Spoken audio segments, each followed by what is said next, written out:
मैले chair assemble गर्नु लागि एग्रोनोमिक यो प्याक लगाएर मजाले ड्रेस हुने अलिक राम्रो खालको मगाएको कि सो एनी टाइम डेस्कमा हुन्छ नि त त्यो यो नसाहरूको लागि चाहिँ आई थिङ्क बेस्ट भनेको चाहिँ एउटा चेयर र टेबल चाहिँ राम्रो हुनुपर्छ यदि डेस्कटप 24 आवर हो भने चाहिँ सो त्यही भएर मैले राम्रै चेयर मगाएको खास यो विकल दाईको गिफ्ट हो बर्थडे गिफ्ट यहाँ अलि इन्ट्रेस्टिङ छ यसको स्टोरी चाहिँ के भन्छ डेबह्याम्स के भन्ने चाहिँ अफर चलिरहेको छ त्यही भएर त्यहाँबाट चाहिँ अनलाइन मगाएको खास आउनुपर्ने नेक्स्ट विक थियो त्यो चाँडै नै आइपुग्यो सो त्यसकै अहिले अनबक्सिङ अनि फिटिङहरू गर्न लागेको so let's see how it goes होइन सो बक्समा चाहिँ यस्तो छ अझै यो चाहिँ बस्ने सिट हो यो चाहिँ आई थिङ्क म्यानुअल चाहिँ यहाँभित्र छ होइन राम्रै त अब हेडरेस्ट यो यहाँ पछाडिको के सामान छ यो चाहिँ मुनिको पार्ट हो यो रेस्ट गर्नलाई चेयरको मेन पार्ट यो चाहिँ ह्यान्डलहरू होला आई थिङ्क ह्यान्डल सपोर्ट के छ होइन यो चाहिँ त्यो तलमाथि गर्नको लागि चेयरको मुनि हुन्छ यो चाहिँ पछाडिको भाग भइहाल्यो कुन कम्पनीको थियो भने रेजिस्टेन्ट है के कुन चाहिँ कम्पनी थियो त्यसपछि यो चाहिँ ब्याक रेस्ट यहाँ चाहिँ के रहेछ यो चाहिँ आर्मरेस्ट रहेछ है ह्यान्डल भएको यो चाहिँ आर्मरेस्टहरू रहेछ यो चाहिँ आर्मरेस्ट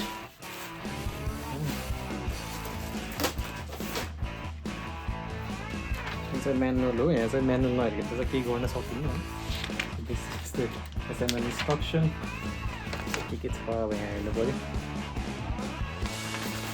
सो स्टेप 1 सुरुमा चाहिँ यो तलको फिट गर्नुपर्ने छ चेयरको रेस्टको लागि होइन मुनिको पार्ट चाहिँ यो छ 5वटा सपोर्ट अनि यो त्यसपछि यो हाल्नु पर्ने रहेछ थर्डमा जस्तै स्टेप 3मा चाहिँ यो साइड आर्म्सहरू यो चेयरमा जोड्नु पर्ने रहेछ फर्स्टमा चाहिँ यो तलको पार्ट हाल्यौँ है त यो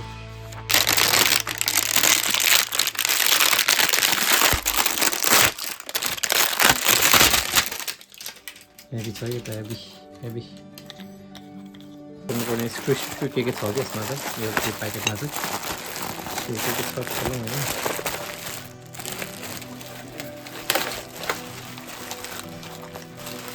भित्र त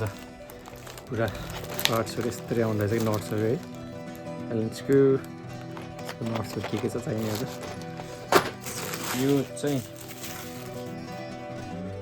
रहेछ सुरुमा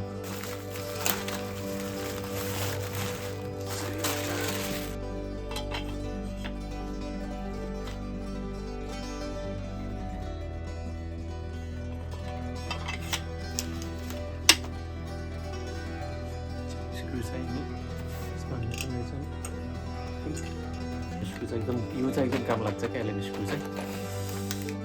के भन्छ होला समथिङ यहाँ चाहिँ अलि लुज्दै गर्नुपर्छ होइन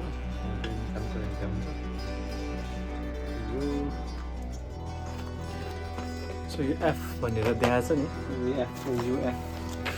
हुन्छ नि यो एफ चाहिँ यहाँ यो तलकोमा जानु पऱ्यो होइन म त्यो अनुसार निकालेँ 5वटा देखाएको थियो 5 रहेछ कति यो स्टेप 1 इज डन होइन सो स्टेप 1 चाहिँ डन अब यो मैले चाहिँ टाइट गर्नु पऱ्यो होइन सो स्टेप 2मा चाहिँ यसलाई यो जी हो होइन पहिला चाहिँ पाङ्राहरू पनि हाल्नुपर्ने रहेछ है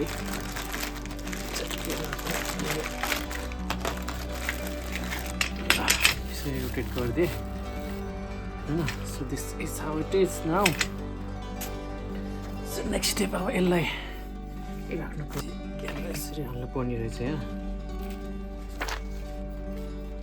सो यसको यो अहिलेलाई यो भयो होइन सो दिस इज झन् अहिले यसको पार्ट चाहिँ भयो अब यो चेयरको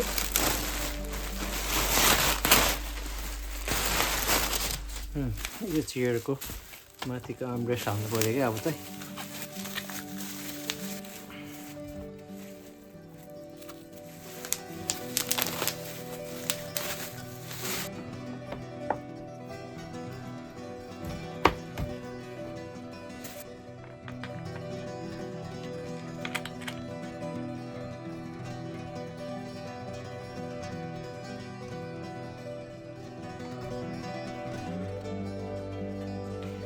ओके यो पनि डन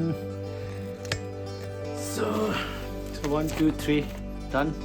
सो अब चाहिँ यो सिटको पछाडिको भाग हाल्नुपर्ने छ यो चाहिँ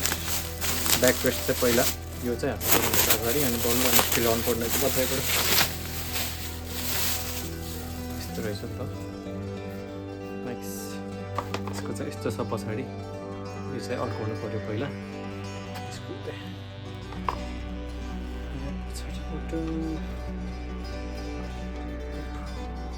यो पछाडिबाट यसरी स्क्रुहाल्नु पर्ने छ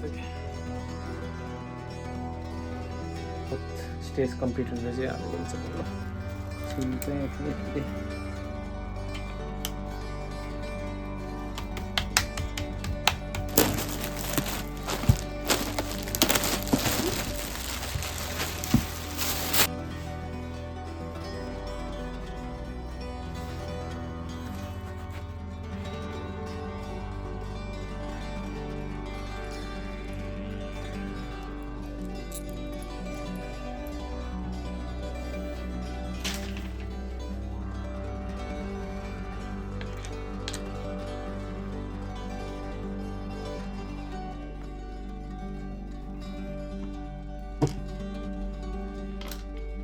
सबभन्दा डिफिकल्ट पार्ट चाहिँ यो रहेछ है यो मुनिको हाल्न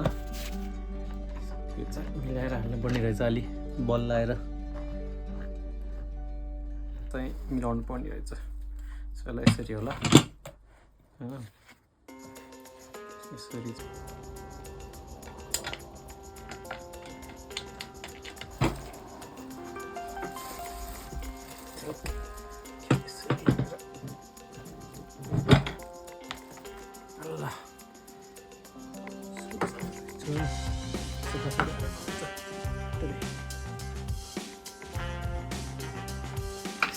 chair is supposed to look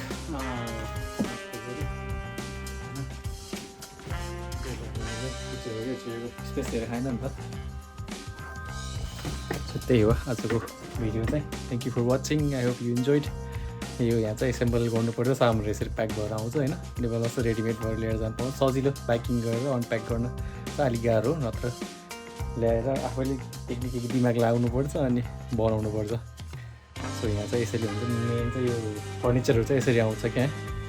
so that's it thank you for watching and do subscribe the channel see you next time